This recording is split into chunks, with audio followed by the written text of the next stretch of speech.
자, 이번 2026년 해석여고 2학년 중간고사 총평을 말씀드릴 저는 신서강이라고 합니다.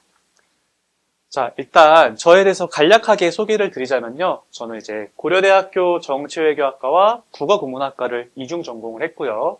현재 메가스터디 러셀 중계와 김종길 국어학원 목동관에 출강을 하고 있으며 대선 콘텐츠 평가단으로도 지금 활동하고 있습니다. 자, 이번 설명회의 목차에 대해서 좀 설명을 드릴게요. 난이도부터 시작을 할 겁니다. 난이도가 근데 미리 조금 말씀을 드리자면은 해석여고 2학년 시험을 본 친구들은 아마 알 거예요. 이번 중간고사 난이도 매우 쉬웠습니다. 하지만 겉으로만 봤을 때는 이게 쉽다고 느껴질 요소가 사실 많이 없을 수 있거든요.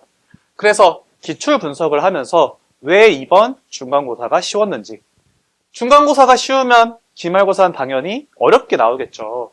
그러면은 기말고사는 어떻게 어렵게 나올 것이며, 그래서 우리는 어떻게 공부를 해야 할지에 대한 방향성 소개해드리도록 하겠습니다. 그 다음에 제가 어떤 강의를 추구하고 어떠한 관리를 할 것인지에 대한 이야기, 마지막으로 시간표 안내드리고 마무리하도록 하겠습니다. 자, 일단 난이도입니다. 난이도를 보기 전에 일단 데이터로 한번 중간고사를 볼 건데, 자, 첫 번째 원은 뭐냐? 제시지문과 미제시지문에 관련된 표입니다. 제시지문은 무려 18개의 지문이 출제가 됐고, 미제시지문은 적지 않죠? 7개가 출제가 됐어요. 사실 학생들이 가장 어려워하는 부분이 바로 이 미제시 지문인데, 미제시 지문이 7개나 나왔음에도 1등급 컷이 왜 이렇게 높았을까에 대한 이야기 드릴 거고요. 두 번째 표는요, 적절한 선지를 찾아라 하는 문제와 적절하지 않은 선지를 찾으라는 문제, 요것도 쌤이 이제 개수로 비교를 좀 드릴 건데, 적절하지 않은 선지가 20개, 적절한 선지가 10개가량 나왔습니다. 오늘 이 두 가지 원 잘 기억해 두세요. 여기서 우리의 모든 중간고사가 시작이 될 거고, 앞으로 기말고사는 어떻게 준비해야 하는가 다 연결이 되어 있으니 잘 따라와 주시길 바랍니다. 자, 총 지문의 개수를 합치자면은 무려 25개의 지문이 출제가 됐어요. 절대 적은 수가 아닙니다. 하지만 그럼에도 불구하고 예상 1등급 컷은 현재 96점대로 잡히고 있습니다.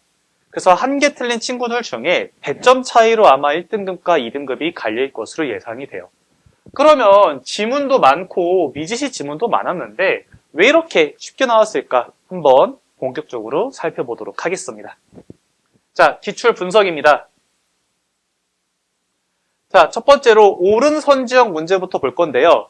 표현상 특징 항상 나옵니다. 1번, 9번, 그다음에 13번, 17번에 쌤이 빨간 줄 그은 데 보시면은 다 뭐라고 적혀 있어요? 표현상 특징에 대해, 서술상 특징에 대해, 서술상 특징에 대해, 표현상 공통점에 대해. 이런 식으로 옳은 선지는 표현상 특징을 거의 무조건 물어본다. 요거 살펴보시면 되겠습니다. 그 다음에 두 번째 옳은 선지형 문제는 특정 구절형 문제라고 쌤이 정해놨는데 무슨 뜻이냐? 다른 데 보지 말고 어디만 보자? 기역, 니은, A, B, 기역에서 디귿. 여기까지만 보자 하는 문제가 옳은 선지형 문제로 출제되고 있습니다. 정리를 하자면 이거예요. 표현상 특징과 구절형 문제가 나오는데 표현상 특징은 우리 어떻게 풀어요, 사실은? 거기 가서 표현상 특징이 쓰였나 안 쓰였나 확인하러 가면 이미 늦잖아. 뭐예요? 암기로 해결할 수 있는 부분이다 이겁니다. 구절형 문제도 기역, 니은, 디귿, A, B 다 정답의 근거는 주제의식이 드러나는 부분으로 나오게 된다고요. 그러니까 무슨 소리냐? 이 작품이 어떠한 주제를 담고 있니? 이 작품이 무엇을 이야기하고 싶니? 에 대한 큰 틀만 가지고 있다면 거기다가 플러스 알파로 디테일한 해당 부분의 의미를 알고 있다면 쉽게 풀리는 문제다 이겁니다. 즉 옳은 선지형 문제들은 다 어때요? 우리가 순수 암기로 해결할 수 있는 영역이다 이렇게 말씀드릴 수 있겠습니다. 그러니까 내가 국어 실력이 현재 모의고사 등수가 어떻게 나오고 그런 거랑 상관없이 뭐만 잘하면, 암기만 잘하면 잘 풀리는 문제가 몇 문제였다? 10문제였다고요. 그러니까 난이도가 어떻게 수밖에 없어요? 쉽다고 느껴질 수밖에 없다고요. 그럼 우리가 이제 옳은 선지형 봤으니까 뭐 봐야 돼요? 옳지 않은 선지형 문제 봐야 되죠. 그 중에서도 쌤이 짚고 싶은 핵심 미제시 지문입니다. 미제시 지문은 항상 학생들에게 까다로워요. 왜? 내가 딸딸딸딸 학교에서 하라는 거 외웠어. 근데 막상 시험엔 뭐가 나와? 내가 안 외운 부분이 나오면은 내 공부가 어떻게 보면 조금은 의미가 없어지잖아요. 그쵸? 하지만 그럼에도 불구하고 등급 컷이 높게 나오는 이유 제가 설명드리겠습니다. 3번, 8번, 16번, 18번 문제인데요. 쌤이 빨간 줄을 그은 부분이 뭐냐? 이 부분이 적절하지 않아서 정답 선지가 된 경우였습니다. 그럼 봐봐요. 내용 몰라도 돼. 고1 친구들도 이거 봐봐봐. 어차피 기말고사, 그 다음에 2학년 됐을 때 시험 이렇게 나올 거잖아. 봐봐. 라라는 거는요, 우리 학교에서 배운 작품이에요. 즉, 학교에서 배운 내용에서 오류가 생겨서 적절하지 않았습니다. 그러면 보기 2는 미제시 지문이었거든? 이 보기의 내용을 내가 고민할 필요가 있어요? 없어요? 당연히 없을 거 아니에요. 마찬가지로 8번 문제 또한 리바운드라는 작품에 대한 설명에서 오류가 생겨서 틀린 문제였습니다. 근데 이 리바운드라는 작품은 우리가 시험 범위로 제시지문, 교과서에 나온 작품이었다고요. 그러면은 내가 리바운드 공부 잘 했으면 보기 2에서 나오는 미제시 지문을 볼 필요가 사실상 없다고요. 16번과 18번도 마찬가지입니다. 윗글이라는 거는 이제 학교에서 배운 작품이었는데 이 부분에 대한 설명이 틀린 거고 18번도 마찬가지로 이게 왜 미제시 지문이었냐? 가나 다라형으로 나왔고 그 중에서 다는 우리가 배운 거였어요. 나가 미제시였거든. 근데 정답이 어디서 나왔어? 출제하기로 예상된 다에서 나왔잖아. 이 부분이 틀려서 틀렸거든. 그럼 내가 나에 나오는 작품을 몰라도 조금 더 극단적으로 이야기할게요. 여기에 나와 있는 미제시 지문을 사실상 읽지 않았어도 정답 고르는 데는 큰 문제가 없었다고요. 그러니 미제시 지문이 많이 출제되었음에도 답의 근거는 어디서 나왔다? 미제시 제시, 제시 지문에서 나왔기 때문에 미제시 지문에서 내가 이 작품 어떻게 이해해야 되지? 이 작품이 어떤 뜻이지? 이런 식으로 멘탈이 흔들리지만 않아도 어떻다? 체감 난이도는 많이 낮았다고요. 쌤이 왜 앞에 제시, 미제시, 옳은, 옳지 않은 요걸로 시작했는지 이해가 되시죠? 두 번째입니다. 옳지 않은 선지형 문제로 학생들이 어려워하는 보기형 문제도 많이 출제가 됐어요. 2번과 5번을 보면은 서종 갈래의 특징, 수필의 특징 해서 갈래별 특징이 나왔어요. 근데 빨간 줄 그은 거는 뭐야? 이 부분이 틀려서 정답 선지로 나온 거거든. 봐봐. 꽃에 대한 화자의 연민과 동경이 아니에요. 이 작품 아직 그러니까 이번 중간고사 안 본 친구들은 이게 왜 틀렸는지는 모를 거지만 이 작품 공부한 친구들은 연민과 동경 자체가 주제가 아니란 말이야. 그럼 내가 보기를 잘 이해했는지가 중요한 거야? 아니면 학교에서 교과서에서 나와 있는 나라는 작품을 내가 잘 이해했는지가 중요한 거야? 이번에도 역시 후자라고요. 얘도 마찬가지입니다. 타인의 글을 훔칠 정도로 이 작품은 뒤지가 진적이라는 수필에서 나온 거거든. 내용적으로 이미 틀렸다고요. 뒤에 무슨 표현이 나왔든 보기 내용이 뭐가 나왔든 그냥 지문에서 틀려버려서 정답이 선지가 됐다고요. 14번, 23번 얘도 마찬가지입니다. 주제에서 틀렸고 주제에서 틀렸다고요. 작품에. 그러면 보기가 나와서 미제시가 나와서 우리가 쫄 필요가 전혀 없었다고요. 보기의 내용과 무관하게 대부분의 문제들의 답의 근거는 제시 지문에 아까랑 거의 똑같죠. 미제시 지문에서 봤던 PPT 부분이랑 마찬가지로 보기 내용에서 흔들리지만 않아도 체감 난이도는 대폭 하락을 할 거라고요. 근데 봐봐. 쌤이 그래서 수업 때 항상 요거를 강조를 했고 요거 훈련 많이 시켰어요. 내가 미제시 지문도 주고 보기 지문도 주지만 정답은 어디서 나올 수 있게 제시 지문에서 찾을 수 있는 식으로 쌤이 학생들에게 자료를 배부를 했다고요. 왜?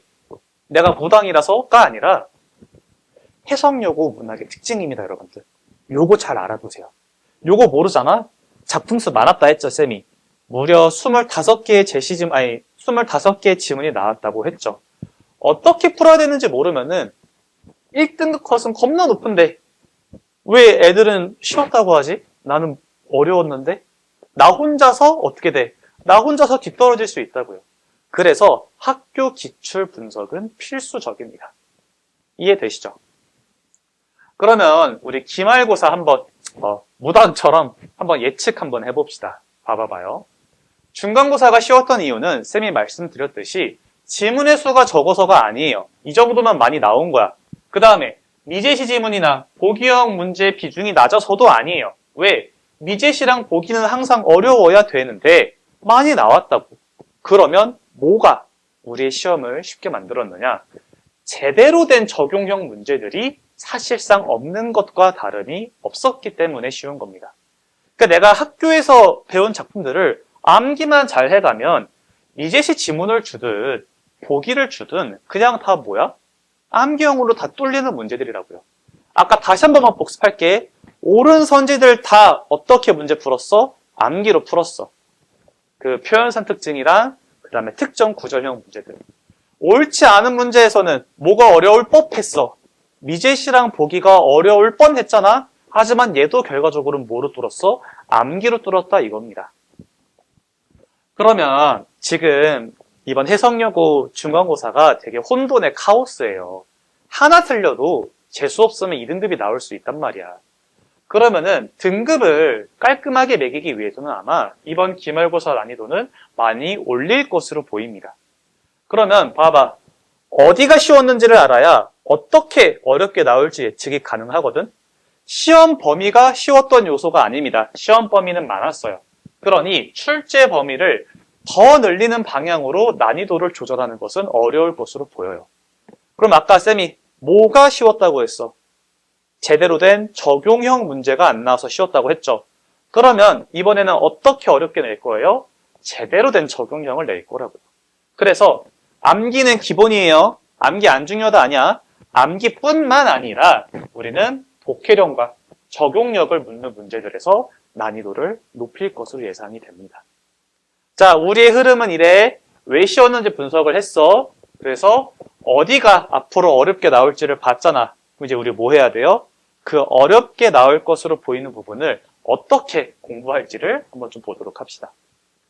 학교에서 다루는 작품 외에 추가적인 학습을 할 필요가 있다고 생각을 합니다. 아니요, 필수적이라고 생각을 합니다.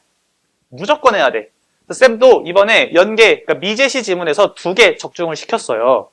그런 식으로 작품 외 작품들, 그러니까 제시 지문 외 작품들 반드시 공부를 해야 될 거고, 이제는 나와봐. 미제시랑 보기는 여전히 나올 거야. 근데 답의 근거를 제시 지문에서 줄 가능성이 높을까? 미제시 지문에서 줄 가능성이 높을까? 미제시 지문에서 줄 가능성이 높을 거라고요. 그러니 우린 뭐 해야 돼? 미제시 지문 공부법, 독해법 이거 알아두셔야 된다고요. 내가 모의고사 풀듯이 어떠한 처음 보는 작품이 나와도 그거를 내가 이해할 수 있는 능력, 학교에서 배운 작품과 연결 지을 수 있는 능력, 요거를 키우셔야 됩니다. 그리고 연계 가능성이 높은 미제시 지문 당연히 공부 많이 하셔야겠죠. 그러다 보니 여러분들이 아마 혼자서 공부하기는 좀 힘들 거예요. 왜? 중간고사는 그냥 교과서 막 암기를 해도 잘 볼 수 있었어. 내가 따로 추가적인 학습이 필요가 없었어. 근데 기말고사는 무조건 어렵게 나올 거라고. 근데 그 부분이 암기가 아니라 적용해서 독해에서 나올 거라고요. 그래서 쌤은 이번 기말고사는 이 부분에 좀 힘을 줘서 수업을 할 예정입니다. 자, 그 다음에 이제 저에 대해서 좀 소개를 드릴게요. 저는 사실 공부를 잘 못했던 학생이에요. 사실 쌤은 그 중에서도 뭐가 제일 약했느냐? 좀 역설적이게도 국어를 제일 못했어요. 쌤은 내신도 쌤 때는 이제 9등급제였잖아. 3등급, 4등급 왔다 갔다 했고 모의고사도 3등급, 4등급 왔다 갔다 했어요. 근데 쌤이 어디 갔어요? 좀 자랑 같지만 고려대학교를 갔잖아. 못했던 학생이 는 경우라고요. 그러다 보니 쌤은 뭐가 가장 큰 강점이냐? 여러분에게 공감을 잘할 수가 있어요. 쌤, 저는 고점 1등급 아닌데요. 너무 좋아요. 왜? 과거에 나를 보는 것 같아서. 수준별 학생들이 어떤 점이 부족하고 어떻게 채워나가야 하는지 쌤은 정확하게 파악하고 있습니다. 그래서 내가 현재 내신이든 모의고사든 최상위권 학생이다. 이런 학생들이 어떻게 수능까지, 고3까지 붙여나가야 하는지도 잘 알고 있고, 상위권 학생들, 1등급에서 2등급 왔다 갔다 하는 학생들은 어떻게 최상위권으로 도약할 수 있을지, 그 다음에 쌤, 저는 최상위도 아니고 상위도 아닙니다 하는 평범한 학생들이 어떤 공부 습관을 가져야 성적 상승을 이룰 수 있는지 잘 알고 있어요. 그래서 좀 또 자랑을 해보자면은, 쌤 학생 중에 평소에 내신에서 국어가 3등급이 나오는 친구가 있었거든. 근데 그 친구도 이번에 하나 틀렸습니다. 왜? 그 친구가 뭘 어려워할지 쌤은 정확하게 알고 있으니까. 왜? 나도 못 해봤으니까. 이해되시죠? 그래서 쌤이 굉장히 강조하고 싶은 부분은 뭐냐? 수업도 수업이지만 클리닉 부분을 좀 강조를 드리고 싶어요. 국어 4등급에서 고정 1등급으로 성장했던 만큼 각 영역별로 여러분들이 어떠한 공부를 해야 되는지 쌤은 구체적으로 체득하고 있다고요. 이해돼? 아, 그냥 이러겠구나가 아니라 쌤도 그랬다고요. 그래서 봐봐. 이 친구랑 점수랑 등급이 비슷해도 사실 부족한 점은 다를 수 있단 말이야. 근데 내가 강의에서는 한 명 한 명 부족한 점을 찝을 수가 없잖아요. 그렇죠? 그래서 우리 클리닉 때 구체적으로 내가 무엇을 해야 되는지 알아가도록 합시다. 자, 자랑 조금만 더 할게요. 기왕 한 김에. 쌤은 정말 내신에 특화된 진짜 전문가라고 나쁘꾸러운 이름을 붙였는데, 쌤이 여태까지 맡았던 학교에서 요 1등급이라는 건 여러분들 9등급제 기준이에요. 상위 4%. 학교별로 평균 50%에서 70% 정도 매 시험 만들어냈고, 심지어 한 번은 전교 1등부터 전교 9등까지 다 쌤 학생이었습니다. 그만큼 쌤이 고등 내신을 어떻게 수업을 해야 되는가 정확하게 알고 있고요. 그 다음에 결과가 증명하는 강사, 낯이 좀 부끄럽지만 작년에 한 110명 정도 학생의 강의를 했고, 더 놀라운 점, 3번 꼼꼼한 클리닉이잖아. 110명 했다며. 쌤 110명 다 1대1 클리닉 했어요. 110명 다 너 이거 부족하니까 이거 해야 돼 하고 자료 정리까지 했다고요. 그러니 좀 숫자적으로 봤을 때 믿을만 하구나 이렇게 좀 느꼈으면 좋겠습니다.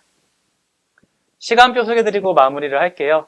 자, 고1 개강은 이제 우리 고1은 토요일 반으로 토요일 6시 반에서 10시까지 수업을 할 예정입니다. 개강일은 5월 9일이 되겠고, 고2도 당연히 수업을 합니다. 5월 13일 수요일 반이고요. 마찬가지로 6시 반에서 10시까지 수업을 진행할 예정입니다. 자, 요거 되게 중요해요. 내가 쌤이 좀 어떻게 보면 러프하다고 큰 틀에서 해석력을 분석했지만, 쌤 저는 1학년인데요. 이거 의미 없나요? 절대 아니라고요. 학교에서 내는 방향성은 지금 일관되게 유지되고 있어요.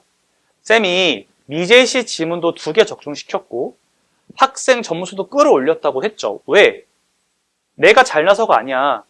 해석 요구가 이런 방향으로 수업을 하고 문제를 내고 공통된 점이 있기 때문에 그거를 포착을 해서 쌤이 강의를 했다고요. 그러니 앞에서 한 얘기들, 해석 요구는 이런 거를 이렇게 낸다 하는 부분들, 그 부분만 여러분이 조금 더 신경을 써주셔도 수업과 무관하게 성적이 많이 늘 거라고 믿고 있습니다. 오케이. 그러면은 여기까지 하도록 하겠습니다.